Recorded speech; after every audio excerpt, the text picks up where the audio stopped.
Hi, good evening everyone. I'm Sohini from Unacademy and this is my third session with all of you. Before this we had two sessions and it was on English. It was about the most commonly made mistakes in English, and today I've come back with all of you with a new topic which is about idioms and phrases. It's very interesting and we need to know how to use it, where to use it, because the moment you use idioms, your spoken English and even the English when you write in essays, they become much better. So we'll start with what are idioms?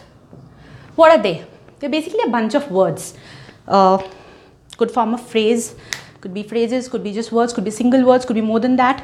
And they have a more figurative meaning. They don't have a literal meaning. So when they're used, they're mostly used to actually replace you explaining something more vividly in a sentence.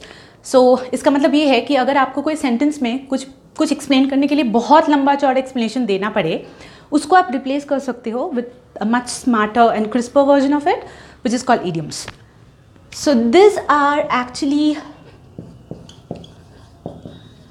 non-literal expressions in your sentences. बहुत important है जानना where to use them correctly, नहीं तो you can actually end up doing blunders. For example, I'll give you a quick one. The first is, let's say we want to use something called to pass. अब इसका मतलब है to reject an offer, to not accept something, to not accept an offer about anything it could be. Whereas अगर आपको बोलना पड़े to pass out, if you ever want to use pass out in a sentence, we just add one more word here, out, the meaning totally changes. This means to become unconscious. So I'm sure it's very clear now how big a difference just one word in it can make. So it's very necessary to know where to use them, how to use them, because English में बहुत सारे idioms होते हैं. There are thousands of idioms. There could be just one-worded idioms. There could be two-worded, double-worded, three-worded, or even long sentences. And today we'll actually learn through sentences some 10 idiom examples I'll give you. I'll explain what they mean. I'll use them in sentences to show you the correct usage of them. So let's get started.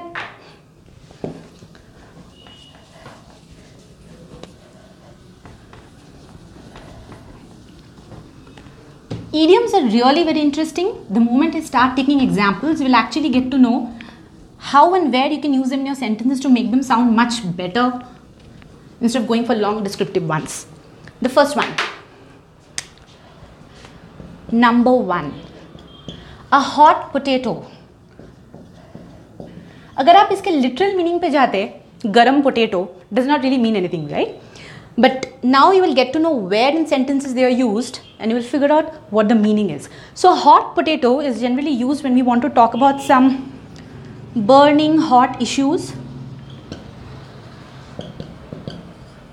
This is the meaning. Or let's say some current affairs. We'll take a sentence also to explain this so that you understand क्या meaning हो रहा है sentence में.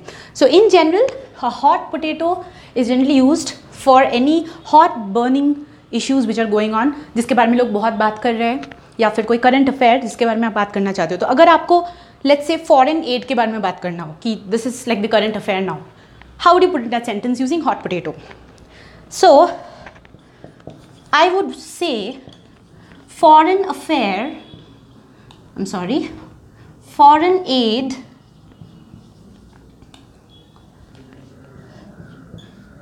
is now a political hot potato.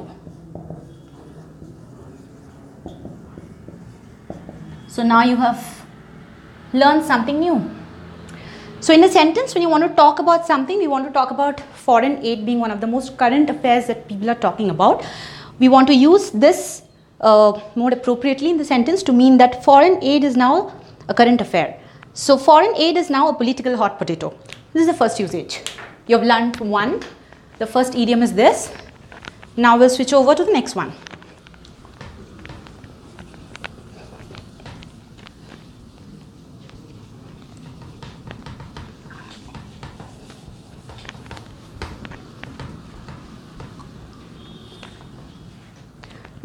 next one is a penny for your thoughts. A penny for your thoughts. So what does this mean? And when do you use it?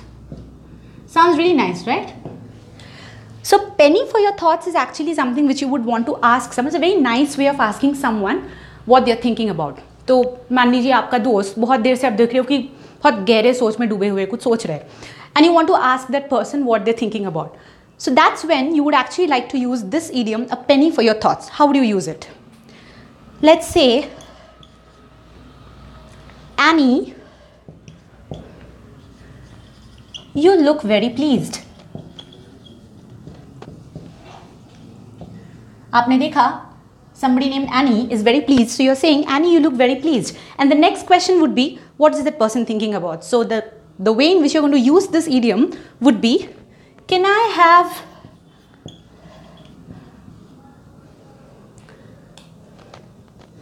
or you can actually skip this, not required. This will make the sentence even longer. Just a penny for your thoughts. A penny for your thoughts and a question mark. So this means Annie knows that she's very pleased and you want to ask her what she's thinking. So that's where you use this. So Annie, you look very pleased. A penny for your thoughts. मतलब, could you tell me कि आप क्या सोच रहे हो? So this is the second one. Moving on to the third one.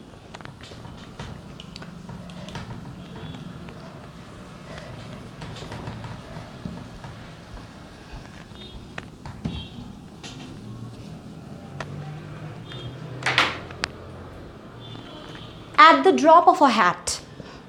This is the third one. At the drop of a hat. What does this mean? इसका मतलब ये है कि जब आप तुरंत कुछ करने के लिए तैयार होते हो, the moment you drop a hat and you want to start doing something. So this is how it originated. So it's actually, there's a story behind it. I'll tell you. In the 19th centuries, जब कोई race या फिर कोई fight शुरू होता था, तो the person who was supposed to start the fight used to either drop a hat or they used to wave it downwards. So that would be a signaling system to make people understand that, okay, now the race or the fight is going to start. तब से ये originate हुआ है, and we have started using this in form of an idiom, a very nice idiom, which means when you want to instantly start doing something. We'll use it in a sentence and figure out even clearer how this is used. So let's say the example would be, we are all packed and ready. हम सब packing करके तैयार होके बैठे हैं, and we are ready to leave at the drop of a hat.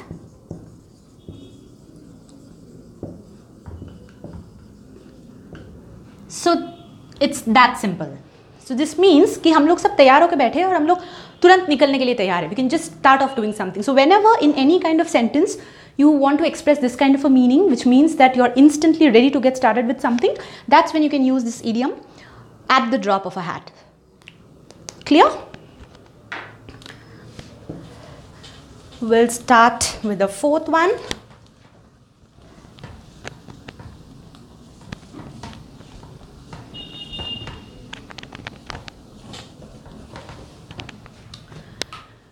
Fourth one is, you must have heard this, a very common one. Best of both worlds. Best of both worlds. This means when you have all the advantages. Let's say you have a situation, आपके पास कोई situation है जिसमें आपने कोई decision लिया, and you want to say that you actually have best of both worlds, meaning you have all the advantages related to that situation.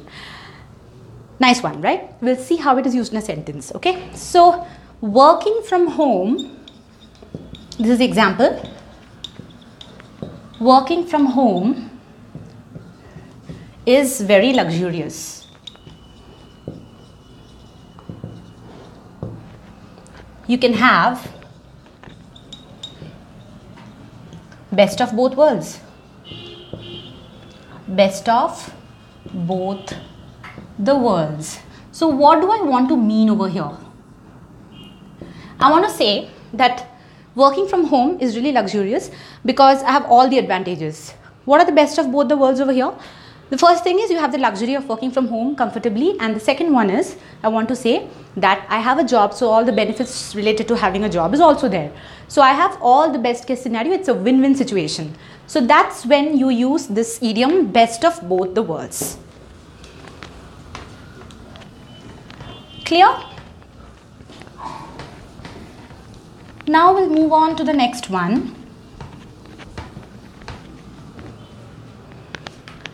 which is again something which we use very commonly when we talk in spoken English. We use it very often, but we don't even probably realize that it's an idiom. I guess this is the fifth one. Bite off more than you can chew. Bite off more than you can chew. What does this mean? This means you end up taking a task जिसमें आप जितना कर सकते हो उससे ज़्यादा आपने commit कर दिया या फिर प्रॉमिस कर दिया. So this basically means you have bitten off more than how much ever you can chew. Very simple. It actually comes out literally. The meaning comes out literally very simply. So this means to take on a task. To take on a task that is too difficult for you, right? So you have committed on doing something which is much more than you can achieve. So that's when you would like to use this idiom, bite off more than you can chew. Let's take it in form of an example and try to understand the usage of it. I think I bit off more than I could chew and decided to paint the house myself. I won't write it. So what does this mean? I decided to suddenly paint my entire house, which is of course a lot of effort. बहुत effort वाला काम है, but मुझे तब समझ में नहीं आया जब मैंने commit किया कि मुझे पूरा घर paint करना है. So that's when I want to use this, that I bit off more than I could chew. So this is a sentence in the usage which I just mentioned about and I did not write. I bit off more than I chew when I decided to paint the entire house myself. Hope this is clear.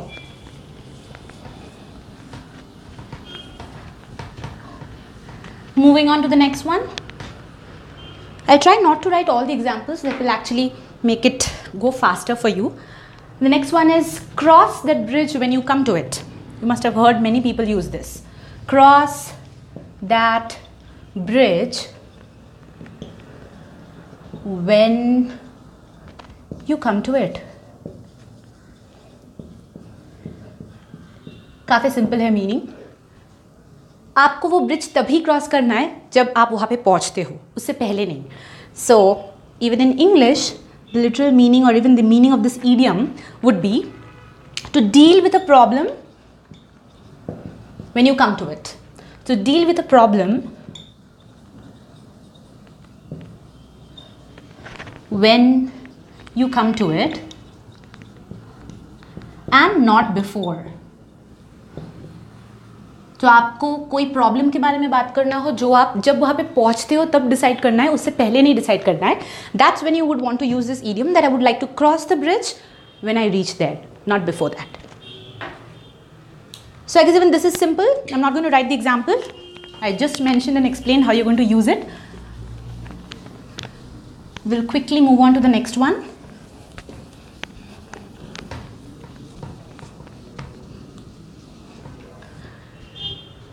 Okay, another interesting one.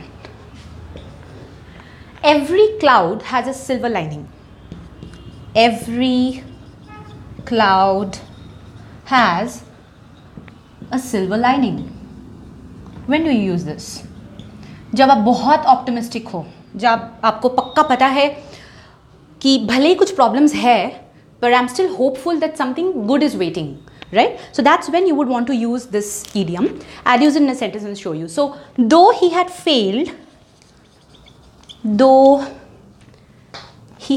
in his exams,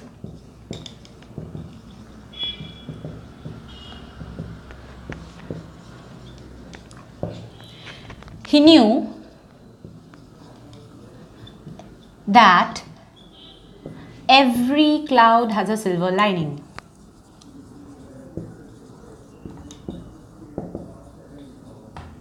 Hope my handwriting is clear.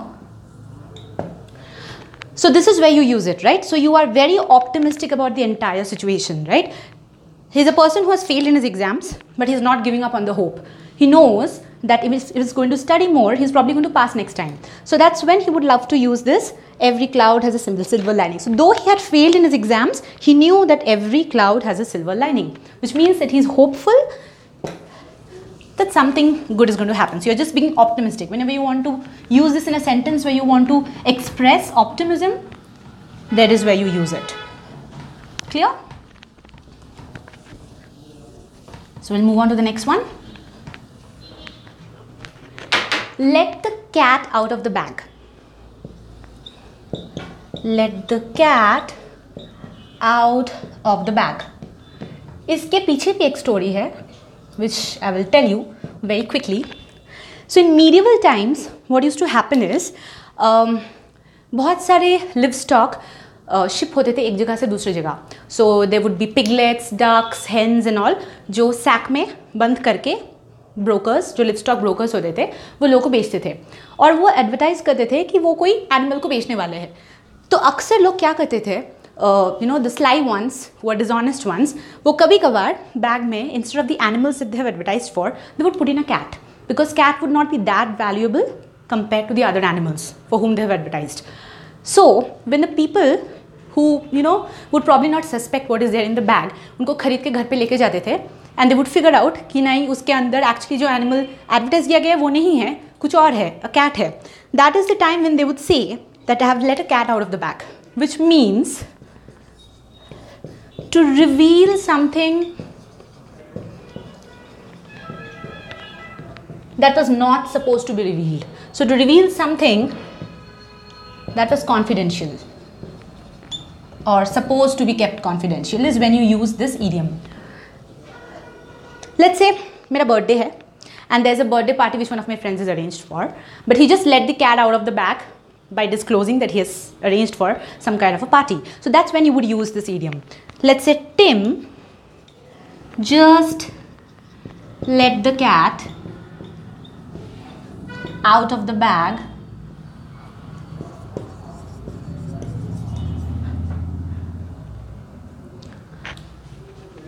about my surprise party. My surprise birthday party. Very clear, right? Somebody planned something for me, somebody wanted to keep that news confidential, but accidentally that person revealed about it. So that's when you would like to use this idiom, let the cat out of the bag. So quite a few idioms we have learned today. Tomorrow I'll be coming back with some more new interesting ones, and I would love to discuss their usages and their meanings with you all. Thank you so much for watching.